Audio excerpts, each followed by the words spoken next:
So, you're an associate project manager apprentice, you open up a project plan, and it just looks like a giant, overwhelming wall of tasks.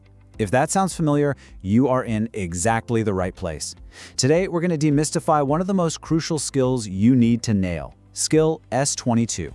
It's all about integrated schedules, and we're going to break it all down. So here's our game plan. We're going to follow the journey of Jody, a level 4 apprentice just like you.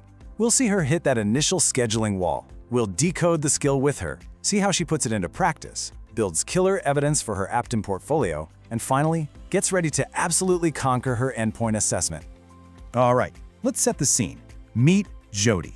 She's a super keen associate project manager apprentice working at a company called IBA Stores, and she's just been dropped into a pretty significant new project. And this is exactly where Jody's head is at. She's staring at the schedule for a brand new store launch, and she's just completely swamped. It's a massive list of tasks with no clear start, middle, or end. Sound familiar? This feeling is precisely why getting a grip on Skills 22 is a total game changer. Thankfully, Jody isn't alone. She's got a mentor, Adam. He sees her struggling and steps in to demystify this skill. She needs to turn that chaotic wall of tasks into a seriously powerful tool for controlling her project. Adam kicks things off with the official definition, and he makes a really key point. S22 isn't about you creating the entire schedule from a blank page. It's about supporting it. You're the one maintaining it, using it, and making sure it's the single source of truth that the whole team can rely on. Your job is to make that schedule work. Okay, first piece of the puzzle, critical path analysis. Adam explains that this is basically the project's backbone. It's the longest chain of tasks that decides the project's finish date. Think of it like the main highway. Any traffic jam on that highway, any delay to a task on that critical path, delays the entire project, period. So Jody has to know it inside and out. Next up, interface management. Adam uses a great analogy for this. It's like a relay race. You've got the design team running their leg, and they have to pass the baton smoothly to the construction team. Managing these handovers between different teams, suppliers, and departments is absolutely vital to make sure nothing gets dropped. The third component is resource forecasting. See, a schedule isn't just a calendar of dates. It's about people and stuff. The schedule tells you exactly when you need your team, your equipment, or your supplies. Getting this right stops those expensive clashes, or even worse, gaps where critical work stalls because no one's available. It turns chaos into a coordinated plan. And finally, risk management. A good schedule is kind of like your project's crystal ball. Adam shows Jody how she can use it to look into the future, spot potential bottlenecks, and see how a tiny delay in one place could snowball into a massive problem down the line. It's all about seeing risks way before they become issues. Now, this slide is absolutely crucial. You have to know your role boundaries.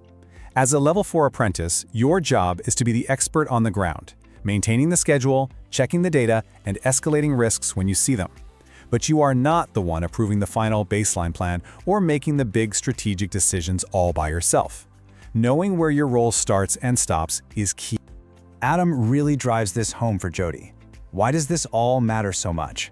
Because a well-managed schedule gives everyone confidence. It lets managers make smart decisions based on facts, not guesswork. It cuts down on wasted time and money, supercharges your risk management, and becomes the solid foundation for every single report you create. It's the heartbeat of the project. All right, so Jody's got the theory down, thanks to Adam. But theory is one thing, right?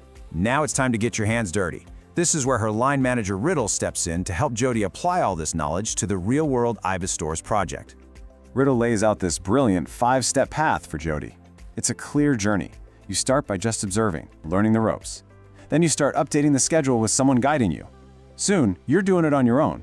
But the real magic happens in steps 4 and 5, when you're not just updating data, but you're interpreting what it means, and can adapt that skill to any project thrown your way. And this is what Jody's day-to-day starts to look like. She isn't just typing in progress updates, she's actively digging in, checking if dependencies make sense, flagging delays that could hit major milestones, and using the schedule to warn the team about upcoming crunch times. And most importantly, she's formally linking any schedule issues to the project's official risk register. She is living this skill now. Okay, so Jody's doing the work. She's living and breathing S22. But now comes the next big challenge, proving it. Enter her apprentice coach, Olivia. Olivia's entire focus is on one thing.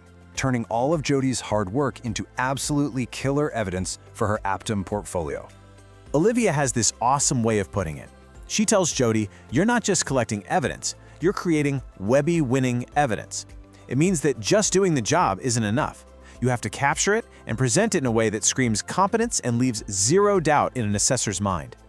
So what does that look like? Well, here's the baseline. This is what's considered acceptable. Sure, you can submit the schedules you updated, some meeting notes or basic reports, and yeah, that'll tick the box. But Olivia tells Jody that we're not aiming for acceptable. No, this is what we're aiming for. Strong evidence. This is what gets you the top marks. It's not just the schedule. It's a screenshot of it with your notes pointing out a risk. It's not just doing the task. It's a reflective piece explaining how and why you did it that way. It's proof that you didn't just see a problem, you escalated it. This is active, powerful evidence. Jody has the skill. She has the rock-solid evidence. Now, Olivia prepares her for the final boss, the endpoint assessment, the EPA. This is where all that hard work is really gonna pay off. Olivia makes it crystal clear.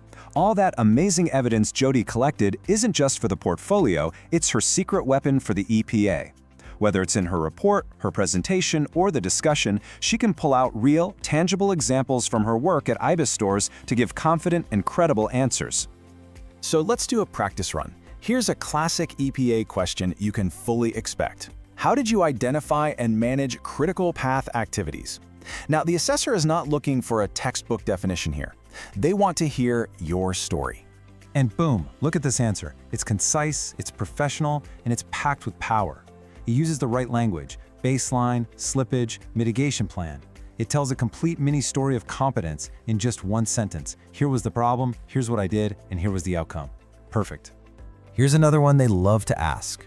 How did schedule information support risk management? Remember that crystal ball analogy we talked about earlier? This is your chance to give a real-world example of how you use the schedule to spot trouble on the horizon and do something about it. Your annotated evidence would be the perfect thing to talk about here. So there you have it. We've followed Jody's journey all the way from being overwhelmed by that wall of tasks to being completely in control and ready for her EPA. We've decoded the skill, we've seen how to apply it, and we know how to prove it. You have the what and the how. So the only real question left is, for you, what's the very first step you're going to take on your own project schedule this week to put skill S22 into practice?